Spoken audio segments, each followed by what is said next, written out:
Welcome to The Naked Podcaster. Get ready to hear the story of someone strong enough to bear it all. The Naked Podcaster is a representation of freeing yourself, giving you permission to be real in all your quirkiness, baggage, struggles to success, and tragedy to triumph. I'm so excited you're joining the journey. Your past doesn't define you, but it does lead you on a path to today. Let's get naked. Hello, and welcome to The Naked Podcaster. This is Jen Taylor. Today I'm with Pamela Smith. Pam, how are you? I'm good, Jen. How are you? Good. We compared notes about where you live in Dallas, and I used to live close. I just love it. It's like we're chilling out, having coffee with each other. So we're practically neighbors. Yeah, I know. We are practically neighbors. So your website is Pamela Smith, and I literally almost cannot, it's not possible for me almost to botch that. But your website's PamelaSmithLPC.com. That is correct. And it will be in the show notes. But tell me about what you do. I am a mental health, my professional title is licensed professional counselor, and I have been practicing, including training time, about 4 years. So I'm here in the state of Texas in the DFW area, and my practice is primarily female, and I also work with couples. So, is there something specific that people generally reach out to you for? Or just women in general? I work with a lot of sexual trauma, the recovery of the sexual trauma, and women that are trying to figure out what's my next step, right? And my couples that come in, they come in for, a range of things. So, okay. Awesome. So in Dallas, and you haven't, we were comparing age, and we're both almost half a century old. Yes. So this hasn't been the majority of your life. So we definitely need to go back and learn all about you. So jump in and let's start talking about you growing up and some of your struggles. Okie doke. I grew up in the Midwest for a majority of my childhood. And during my teenage years, I was in the Bay Area. So it was quite the change. Growing up in the Midwest, I actually lived in Gary, Indiana. And at that time, Gary was thriving. It was, it wasn't like it is now. Things were good. Schools were good. Life was good, right? And so during that time, even now, during that time, Gary was predominantly Black, right? But you, like I said, you had your professionals, business owners, doctors, lawyers, just everybody there, you name it. And I'll never, ever forget that it was 2 weeks before my freshman year of high school. And my mom says that we're moving. So I was like, oh my God, we can't move because I'm set to go to the school. So you don't know me, but I'm a planner, right? I've always been a planner. And so I had it all mapped out. I knew where I was going to high school because that's where my family went to high school. My dad and his brothers, they're on a mural on the wall running track, right? So why wouldn't I go to that high school? I knew I was going to university. I was going to be an international attorney. I wasn't going to live in the States. I was going to be different. I didn't want the family life. I just wanted a career. Oh, it was going to be awesome, right? Ask me, did any of that happen? Did any of that happen? Where are you at with that? Yeah, no, none of that happened, right? So, like I said, 2 weeks before school starts, and I am devastated. So we move out to the Bay Area. I am in a high school in Cupertino, California. And I look around and there was nobody that looked like me. So that was very difficult for me, the culture shock and everything. I was in the band for middle school and I did very well at what I did. I played the clarinet, won awards, all that sort of thing. So my mother thought that maybe if I got in the band in high school, that would make it better, right? Nope. So I went from A's, B's to D's, F's, and then I just stopped going. Yeah, that's what Was the culture shock mostly because you came from a predominantly Black area? The culture shock, I think the culture shock for me was more of familial support or lack thereof versus the actual culture, because I think I could make it, looking back, I could have made it there, because I did find, I think maybe out of 1,000 students, there were maybe 11, I'm trying to remember the numbers, maybe 11 to 13 Black kids there. And I'll never forget that I told my mom, I was like, but they're not black. I don't understand, right? They're not like me. They not that they're, that I was or came from the ghetto or anything like that, but they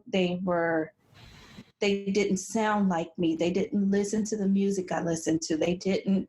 We didn't share the same interest. So it was I think part of it was environmental and what they were exposed to in Cupertino versus what I was exposed to in Gary, right? So not being able to stay in Gary and finish and go to high school and finish out my plan, I was thrown. I didn't know what to do. So I shut down completely. So we had a relative that lived out there in California, which is why we went. And they convinced my mother that I was on drugs and that I was doing this and I was doing that. I wasn't doing a thing. I just didn't want to talk. I felt like you're not going to hear me anyway. So why bother? Right? So flunked out freshman year. Grades got bad freshman year. But I did find a person that I thought was a friend of mine, a friend. And we convinced my mom to let me transfer to a different school where it was more diverse. So I go to school in Palo Alto, California at that point. There was more diversity, but I just couldn't get my footing. I just couldn't. And towards the end of the school year, a principal, counselor, whoever it was, called my mom in and let her know that my grades had slipped so badly that even though I was, how did they put it? Even though that I was a sophomore, I would be classified as a freshman, credit-wise. And that blew my mind. The overachiever, type A, I've always made the good grades, all of that. So I was like, there's no need for me to finish then. I just won't even do it. And so, of course, well, if you don't go to school, you won't get a job. I said, I can always get a job and pay my bills. Well, what will you do? I said, I can be a prostitute. My mother almost fell out of the chair. I almost fell out of the chair. And the guy across the desk, he was like, well, I said, so you can't tell me that I can't get a job. It was real simple for me, A plus B, C. And so, well, you need that's not the route that you need to take and blah, blah, blah. Well, you've already crushed my dreams because he told me I wouldn't graduate with my class. He wouldn't offer any options, anything, right? So I decided that wasn't going to work for me. Convinced my mother to let me go my junior year to an alternative school where I could work half a day and go to school half a day. Well, what I did not understand was what alternative schools were there for, right? And they were there for those that were like in juvenile detention, that sort of thing. So imagine I walk in and I'm like, oh no, I don't belong here. Yeah. So it was great. My teen years, I would have to say my teen years actually changed. It sounds crazy, but I believe that my teen years changed my entire genetic makeup, right? I was born this person, but after all these events, I just became someone else. Who did you become? Very quiet. Oh, you were extroverted? I used to be. Oh, you said type A and goal setting and extrovert, very different. So now you don't know where you fit in. At that point, right. Right. I'm just like, yep, why bother? So, of course, I find the worst area that I could find to find friends to hang out with. And, school started in August, September. I didn't bother to go until like October, November. My mom didn't know if I was coming or going. Still, I was never doing anything illegal. I just didn't know where I fit in. I was lost. And on my 17th birthday, I decided I wanted to get my GED because I needed to have something. So in my county, when I called, in my county, you had to be 18 to get your GED. But the guy I was dating lived in a different county, so I called that county. They said, oh, no, you can come and get it at 17. I was like, what? Okay, so that's what I did. Asked his mom if I could use the address, whole 9 yards. She agreed. Went, took my GED. The lady got my scores and she asked, why are you here? And I said, well, what do you mean, why am I here? And because your scores, you've scored some of the highest scores I've ever seen. And if you look at this, what is it, the median or percentile or whatever, your scores are some of the highest in the country. I said, oh. Okay, thank you. Grabbed my paper and that was it. I just needed my diploma. That's all I wanted to do. So now 17, what do? Where do I go? Because I'm done with school now. Everybody else my age wasn't. Right. So found a job, started working, found the love of my life who didn't have the best job. Let's just say that. And that lifestyle scared me. So that I knew that wasn't going to work, regardless as to how much I cared for him, it wasn't going to work. So eventually make my way back to Indiana. I was like, yes, I've made it back. I'm home. I can make some things happen. Right? Wrong. So this is where it starts to get really, really ugly for me. Shortly after I got back, dated a guy, or actually we weren't even dating if I have to be truthful about it. Ran into someone that I knew from school. He was a little older than me. He, said, oh, let's get together, blah, blah, blah. Not a problem. So, around that time, date rape wasn't really popular, but it became very popular for me. So devastated, didn't know what to do because this was somebody that I had known for years, right? So why would you do this to me?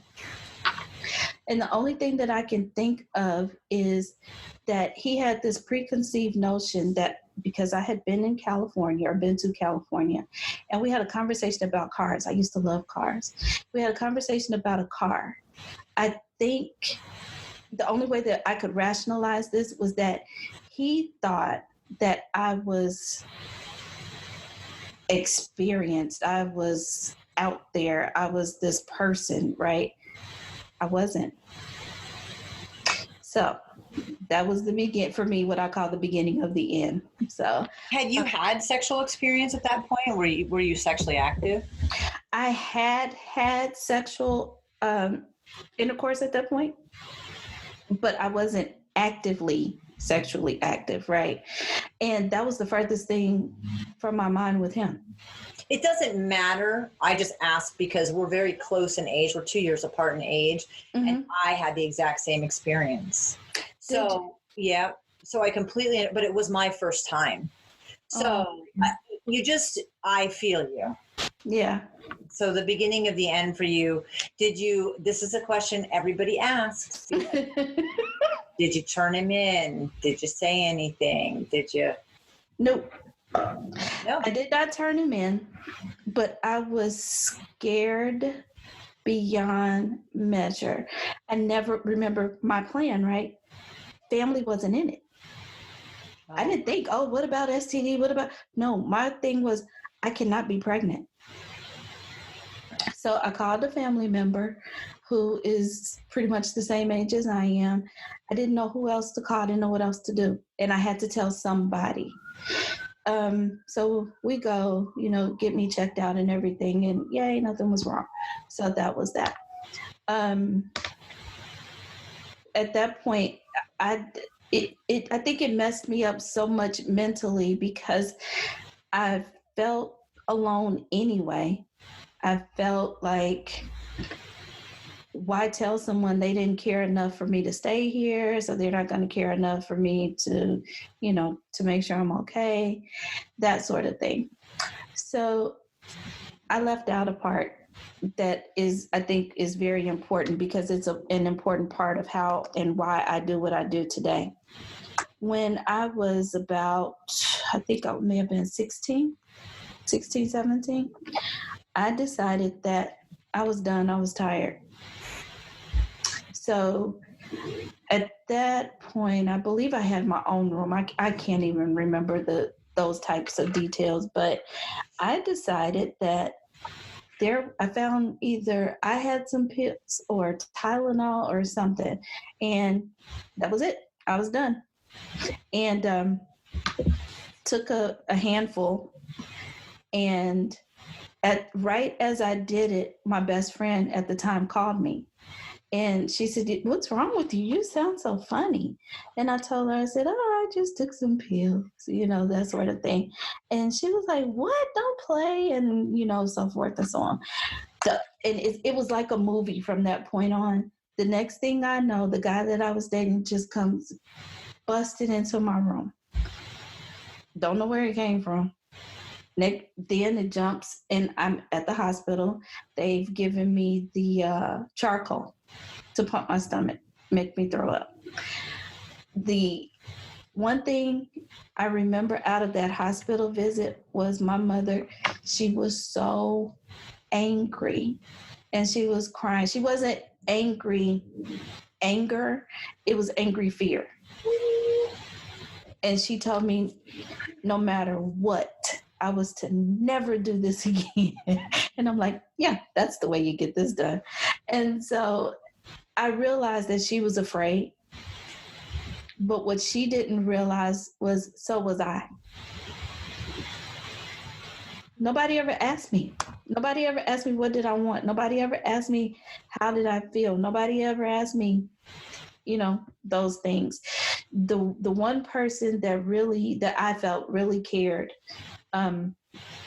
was my grandfather. He had passed away while I was there. And I wasn't, not at the hospital, but living in California, and I wasn't able to get home for the funeral. So I figured he was the only one that cared. Why not just go with him? Yeah. What a terrible place to be. And, you're talking about 1984. Yep. And yeah. there was no help really. Any of that. I mean, the suicide attempt, the rape, not that excuses parents for not really reaching out and figuring out and having conversations, because you think that should be relatively second nature. So when that didn't work out, you didn't have a second attempt though? No, I've never done it again. Nope, never, ever done it again. Even at my lowest point, never did it again. Never tried. So you're back in Indiana where you feel like that's where you're going to fit in and everybody cares. You did say something just a second ago about how when the rape happened, people in your family let you get taken and moved to California. Was that, I mean, of course they did, because your parents were moving there and that's what happens. Usually other family members don't go, well, if you're leaving, you can't take the kids, Right.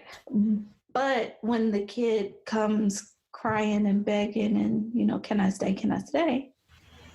And of course, as a parent now, I know that there were conversations that I didn't know about, right? So no, I couldn't go.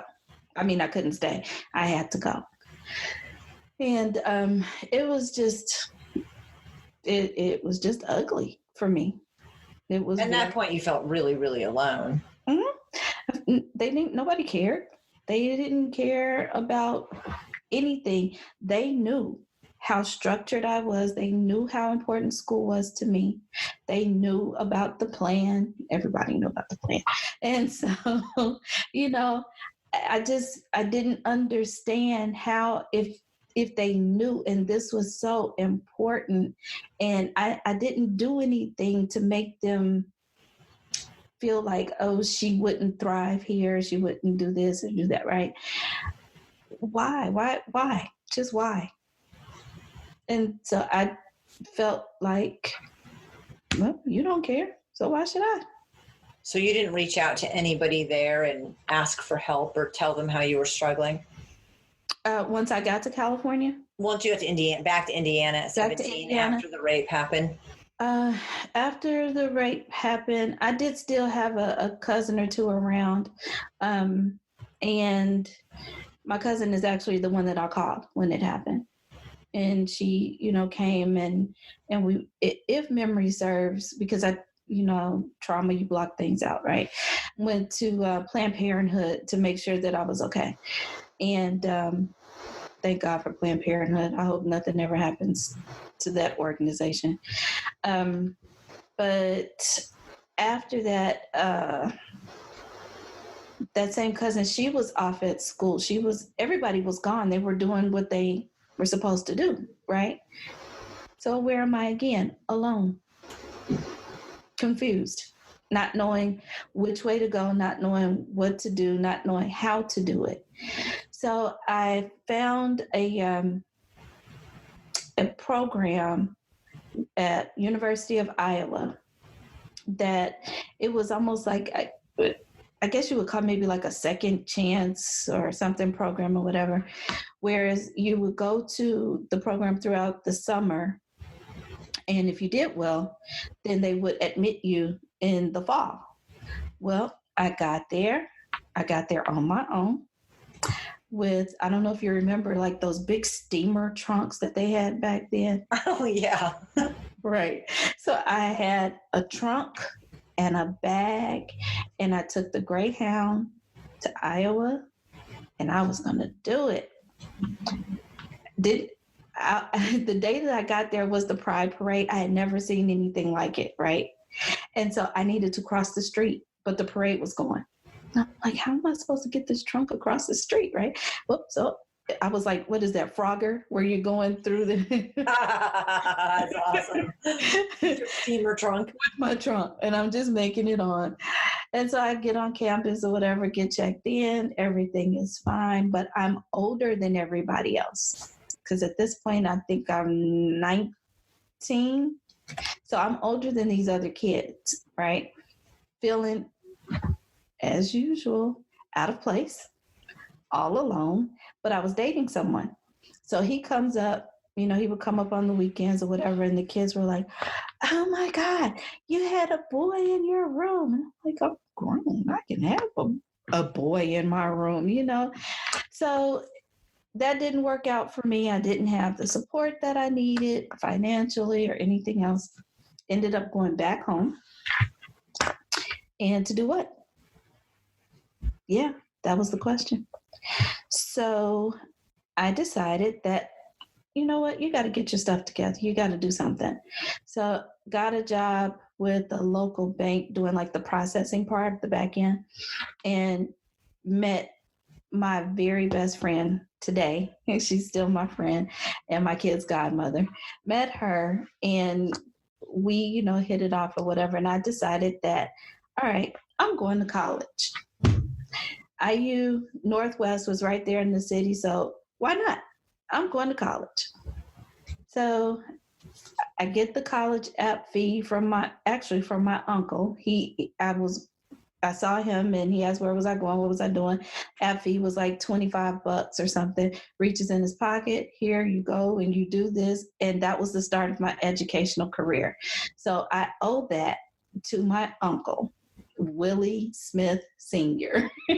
I want him to know, I doubt if he'll hear this, but I want him to know that he is responsible for this magnificent entrepreneur that is today. So go to IU in the parking lot, get dizzy, pass out. Guess what? You're pregnant. Sure enough. At 19. Sure enough. Oh, it gets better.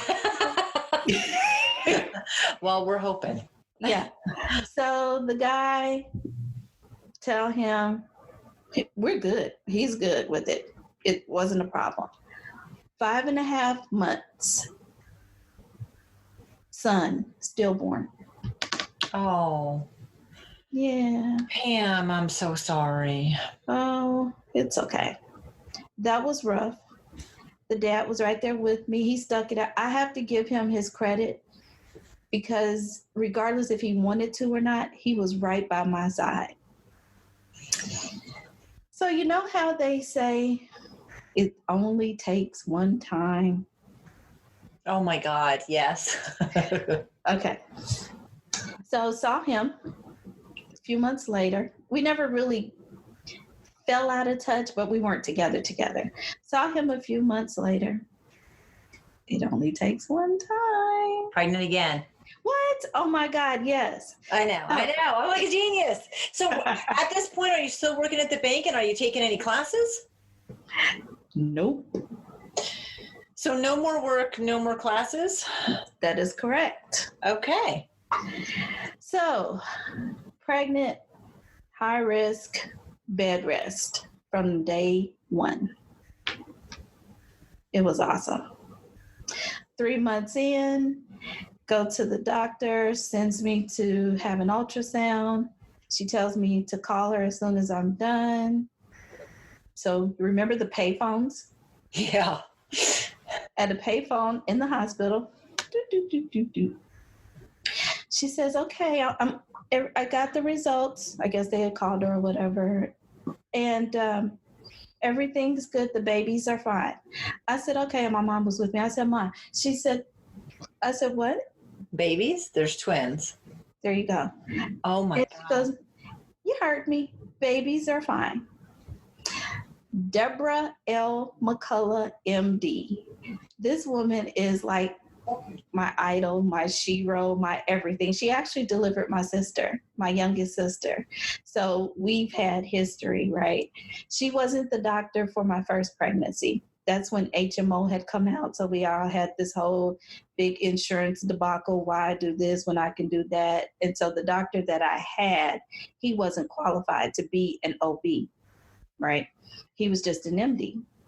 He wouldn't refer me to her because he said, I'll never, ever forget, his exact words were, why would I pay for somebody else to do the same thing that I can do? Well, dumbass, after 3rd, 4th, and 5th month when you're not hearing a heartbeat, why wouldn't you? Right. So your mom's there. You said you just turned and talked to your mom. Mom's there. Did she come to visit? Did she come to live? Mom's there. She's living. Oh, all right. And that's a good thing for you. Uh-huh. So we all made it back to Indiana. And so at this point I'm about 19, 20-ish. Mm-hmm. Okay. So as I'm sliding down the wall after I hear that I'm having all I hear is Pam, Pam, clunk, clunk, clunk, clunk. That was the phone. You know how it's hanging from the thing. Yeah. Okay, so I come to and I'm like, I'm having like 2 kids at once. Yeah. So still complete bed rest, did all that. Kids were due in April. They came in March, 5.5 weeks early. So as if I do anything half-ass or boring, right? Go to the hospitals. Doctor says, if I'm going to give you medicine to stop the contractions. If it starts again, I have to let you deliver. Okay. So 5 a.m. the next morning, what happens? Contractions. Oh my God, I'm going to have a baby. Like for real, I'm going to have 2 babies. So deliver one vaginally. Then there was no more movement. I said, you said I had 2 babies.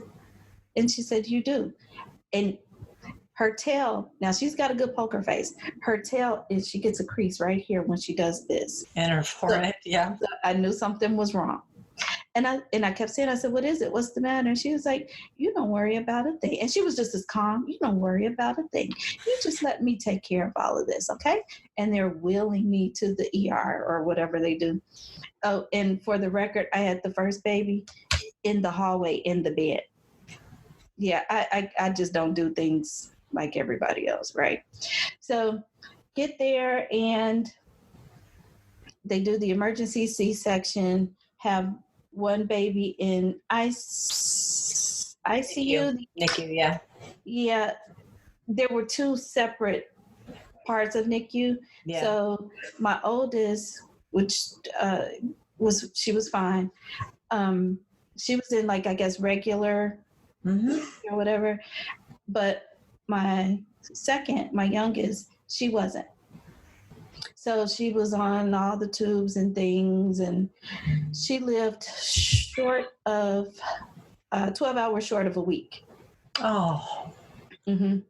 So they kept me in the hospital from that Monday to that Thursday. The doctor did everything she could to keep me there, but they had to kick you out. So I go home, come back to the hospital. Now, when I tell you open, I'm open, right? So Friday, I'm at the hospital. I go home. They said they'll call if anything, happens or if they need me or whatever. Go home and get some sleep. Walk in the door because we didn't have cell phones. Walk in the door and the phone's ringing. Answer the phone. It's the hospital. Come now. She's not going to make it. Just had 2 babies 4 or 5 days ago, and I'm running in Gary in March in the snow. It was awesome. Get there, and I'm running down the hallway to the NICU as best as I could because it literally felt like I was losing all of my innards as I was running, right? So got there that Friday. I did not leave until that Sunday, I think it was, whenever she passed away, that Sunday night. And family came and all that stuff. Yeah. So ended up, so now I've buried 2 children. And I'm not even old enough to drink. Good point. Right. So my oldest stayed in the hospital well into May. So I would go all hours of the day at night. I was there so much they thought I worked there. So that was that was a very dark time for me because I didn't understand what did I do to be punished this way, right? So you've taken 2, you left 1, they were identical, so I have a constant reminder. What did I do? It took 20 plus years for me to realize that I wasn't being punished. She didn't ruin my life. She actually saved my life. But it took a long time for me to understand that, right? And I had to apologize to her and let her know if I was ever anything less than what you needed for me to be, I'm sorry. I didn't know how to do it any other way, right? I did have another daughter 3.5 years later. I had another baby. And so I only have the 2. And Was the dad ever involved? Because he was great for the stillborn. Was he around for the twins? yeah, it was too much for him. Was it? Mm-hmm. That's when he bowed out. Yeah, and understandably so. You know, he would come to visit, he would come to see her, but he wasn't there. He wasn't engaging like he could have and should have. So with that was hard. It was hard, but oddly enough, it wasn't. Does that make sense? Mm-hmm. I think I was so numb that I was just like, oh, well, fuck it. I got to do what I got to do, right? Right. So that's what I did. So 3.5 years later, still in Indiana, Mm-hmm. You have another baby. What's going on with school and work at this point, or your family? No school. I worked, stayed off and on with my mother. We couldn't get it together. My youngest sister, who I adored from the moment I knew that she was coming and always had her with me, we began to clash a lot. She was a teenager at that point, and she thought that she was going to be able to talk and act and do all these different things, and that's not the way that I handled things. So we clashed, right? So again, off and on, I'm in and out with my mom or whatever. So my youngest daughter was a week, thought she had meningitis. She developed a fever that came out of nowhere. So she was in the hospital for a few days. Get back to my mother's house, have an argument with this teenage girl, and my mother, she pulls a knife on me. And I'm like, is this what we're doing? I didn't even know we lived like this, but okay, if this is what you want to do. My mother says, you have to go. Where in the hell am I supposed to go with a newborn and a 3-year-old? Yeah, that was awesome. So make my way, found a way to make it, as I always did. And some months, probably, I'm thinking maybe 6 or so months passed. And we mend fences and come back there temporarily. I was working 3 jobs. I never got a chance to see my kids because I was always working, trying to make it so I can get out of there and into my own. So finally do that.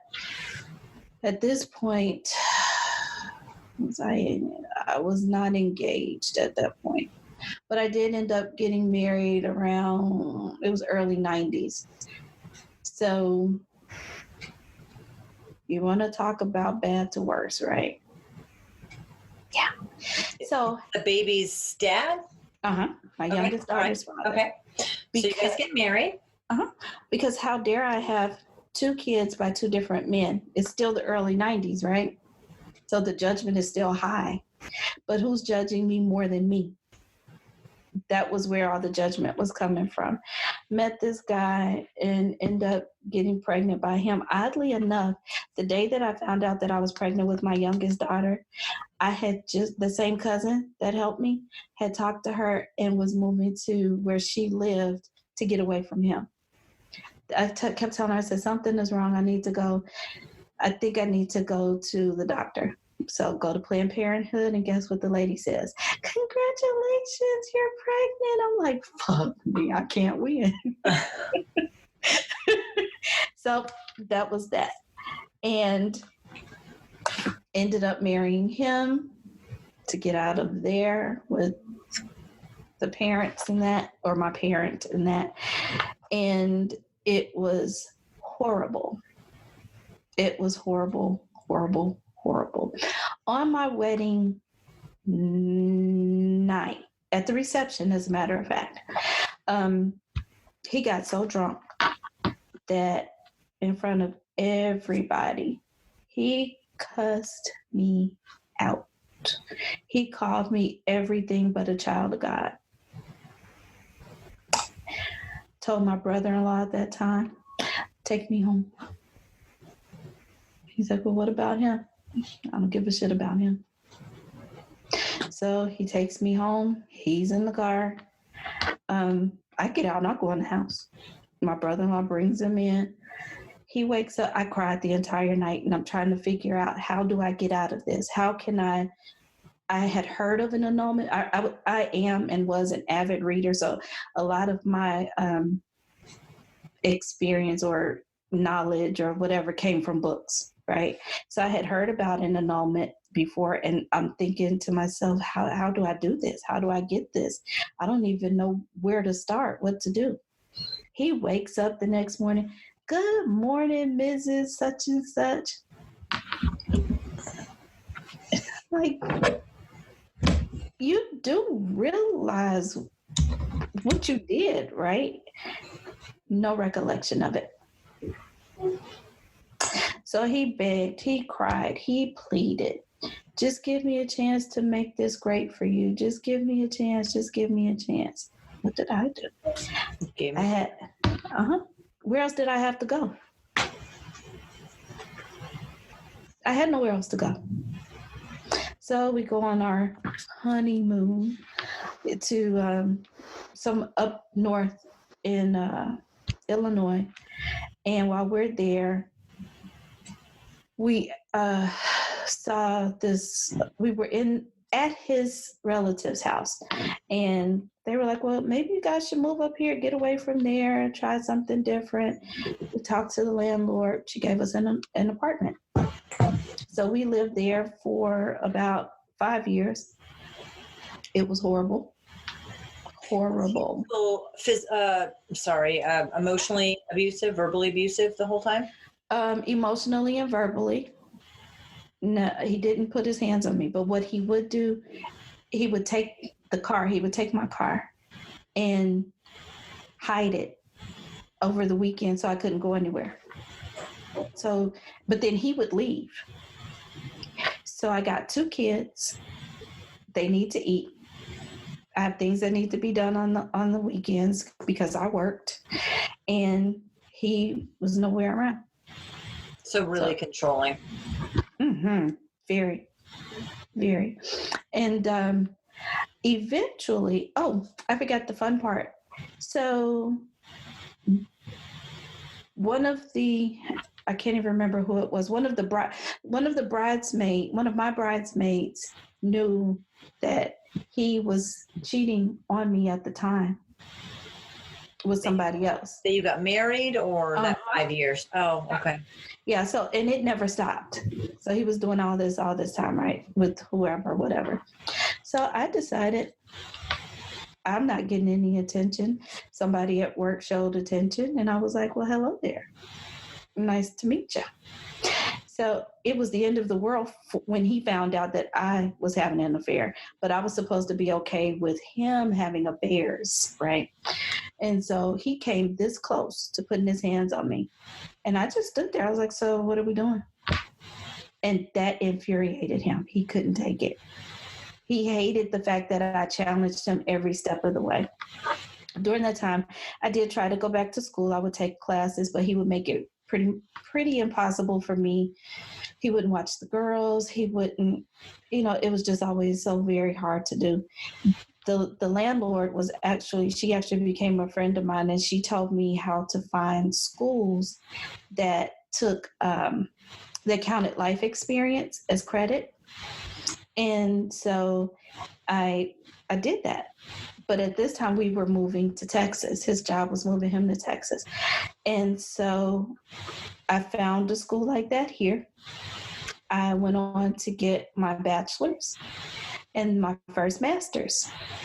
And he hated it. During the time that I was going to school to get my bachelor's, I told him, I said, I just need until May of, that year, and we're done. He didn't believe me. I got to February and had the biggest meltdown ever. And my best friend at the time, she talked to me, and she kind of, she was like, you made it this far. We've been helping, because her and her husband were taking my kids to school. They were picking my kids up from school. They were helping as they could, right? And he's doing whatever. And she said, you just got a couple more months. You can do it. You can do it. And so I did. I did it. Your bachelor's. And you stayed with him even after the affairs and all that stuff. Did you like Texas? Oh, I know I should. My fellow Texans, I hate Texas. Okay. And so I never liked it here. No, I stayed because I was getting my degree. Right. Which And is that an awesome reason to stay. That's great. But that was it, because I knew that if I stopped going to school to live life, get the girl situated, divorce him and all of that, that it was going to be even harder for me to go back. So I just struggled through it. And we had separate rooms. I wasn't sleeping with him. No, I wasn't doing any of that. And so he had issues with that, which just boggled my mind. You're sleeping with everybody else. Why do you want to sleep with me too? So ended up leaving him and getting my own apartment. He tried everything he could. He came in the middle of the night, stole the car away so I couldn't get to work. So went and bought my own car. He was upset because everything that he said I couldn't do, I was able to do. He told his friend, well, she can't get an apartment. She doesn't have credit. Well, got an apartment. She can't get a car after he stole it. She can't get a car. She doesn't have credit. I have all the credit in my name. I went to the lot. The man showed me the most reliable car, and he gave it to me. So I was able to do it. He made my life a living hell. Did you got your first master's, you said, before you left him? After. Okay. So you got your bachelor's and you got your car and you finally left. Mm-hmm. How much time had passed by then?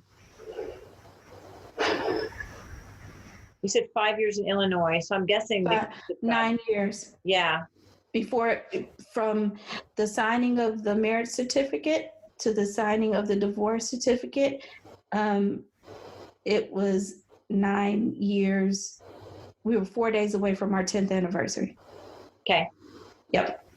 So you have like a 10 and a 13-year-old, kind of right around there, 11, 14, right about there. Mm. And then what did you do? And you got the divorce. So obviously, even if he tried not to, you managed to get that done. Was he involved with the girls after that? Well, no. Yes and no. The judge ordered us to mediation that day, right? And I told the judge, I don't want a marriage. I don't want to be married to him. But he had convinced the judge, oh, we can work this out. He was very manipulative, right?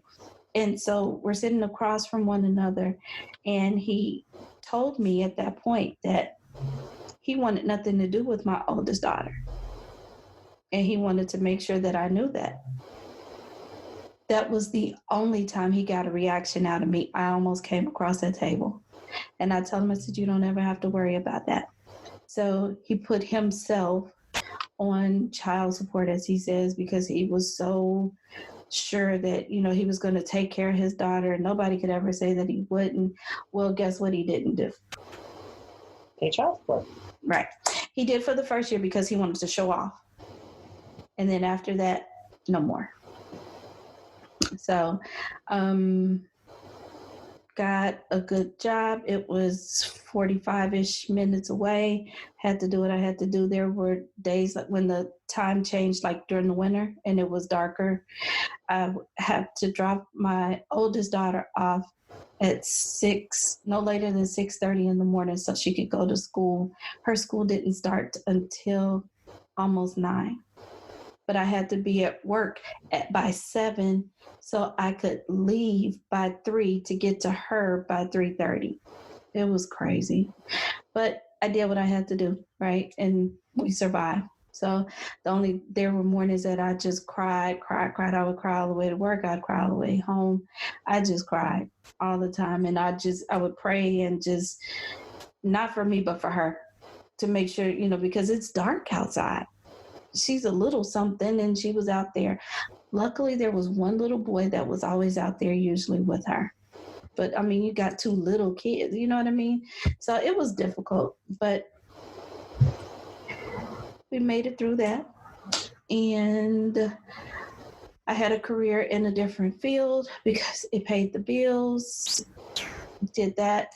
And once my youngest was, up in age and ready to leave to go to college, I was like, you know what? It's time for me to do what I need to do for what I want to do. So I thought about it, and decided that I needed a career that I could do on my own and well after retirement age if I so chose, So I went back to school, got my second master's in clinical mental health counseling, and I own my own business. My girls are self-sufficient. They have their own families now. I am a grandmother. Oh. Mm-hmm. And so here we are. In your business, which is a great segue, so you went through all of that, and now you get to pour that into what you're doing, because you work a lot with diversity, mm-hmm. who have experienced trauma physically, emotionally, psychologically, mm-hmm. getting people out of survival mode and to remember who they are. Mm-hmm.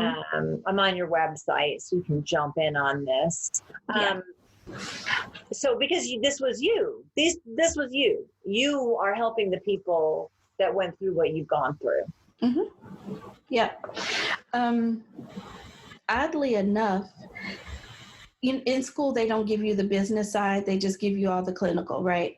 And so everything was, find your niche. I had no clue. So I had to go through and weed out, who I like, not who I like, but, what I was comfortable with working with, and what I was capable of handling, because I'm now an introvert, and I'm also an empath. So I take on everybody's stuff, right? And working with people that have like psychosis, that was too much for me. Working with actively suicidal clients, I can't do that anymore. It's too much for me. So I'm carving out my niche, and I get it. And I'm like, oh my God, my niche is just like what you said. It's me. Right, because you're talking about people that are introverted, highly sensitive people, Mm-hmm.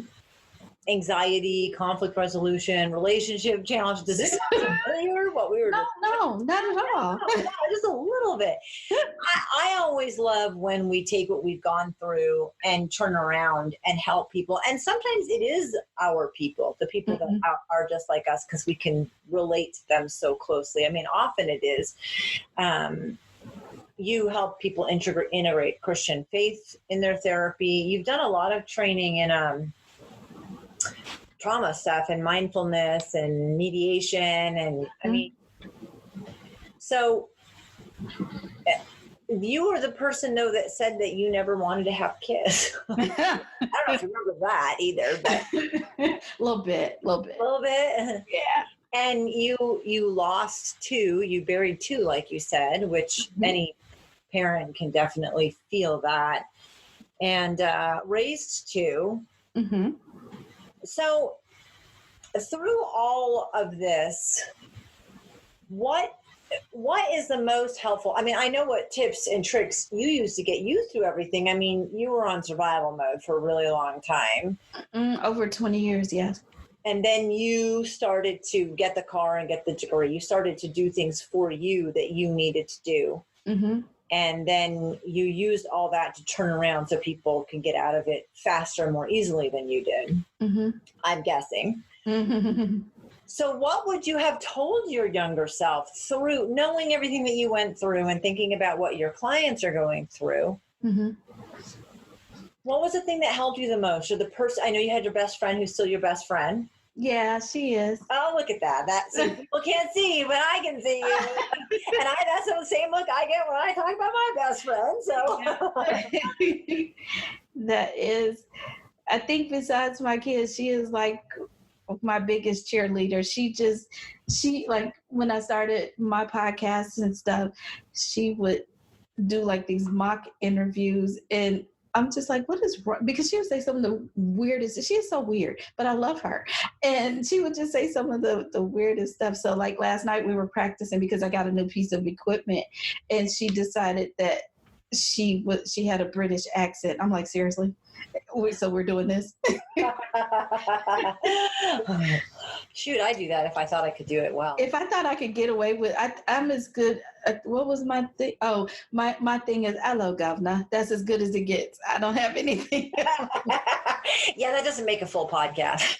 So, Doesn't. you had support from her and kind of off and on with your mom. Mm-hmm. What would you tell people? What do you tell people? What would you have done differently? What would I have done differently? I think because we didn't have the internet, we weren't so mobile like we are now. It was a completely different time. So my kids wouldn't understand the lack of instant gratification, right? And so I say that because I guess it depends on the age of the person that I'm speaking with. But overall, I believe I would tell them, please know that you are not by yourself. You are not alone. You're not. And if you have something that is planned, stick with it. It doesn't matter what the stupid principal said, that I wasn't going to graduate and this, that, and the other. What I didn't know was there were other ways. And if I could just get to the right person to show me or explain to me, I could have gone to summer school. I could have gone to night school. I didn't know that. And nobody told me. And it seems like, oh, well, that's just stupid. You should have known. Well, how would I?